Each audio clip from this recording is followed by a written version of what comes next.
બનાસકાંઠામાં ગેનીબેન ઠાકોર વારંવાર ચર્ચાઓમાં આવે છે, ત્યારે ફરી એક વખત તેઓ પોતાના નિવેદનને લઈને ચર્ચામાં આવ્યા છે। પાલનપુરના સામઢી ગામે જાહેર સભામાં ગેનીબેને પોલીસ પર નિશાન સાધ્યું।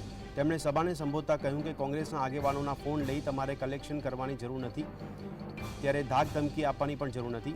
5, 10 કે 15 FIR થાય તે બાપુ તૈયારી રાખજો, કારણ કે અમે ચોપડે કંઈ નોંધાવું નથી। વધુમાં તેમણે પોલીસ પર ગંભીર આરોપ લગાવતા જણાવ્યું કે પોલીસવાળા ગામમાં આવીને કોઈને ધાક ધમકી આપતા હોય તો કહેજો કે તમારા આકાઓનું રાજ કાયમી રહેવાનું નથી।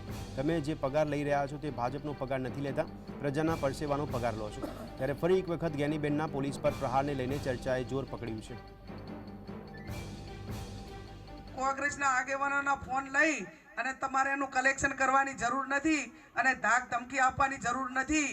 આ મારો ક્ષત્રિય ના સમાજને મારા મતદારો બેઠા 5, 25, 5, 10, 15 FIR થાય ને તો બાપુ તૈયારી રાખજો, એમાં આપણે કાંઈ ઓલું દવાનું નથી।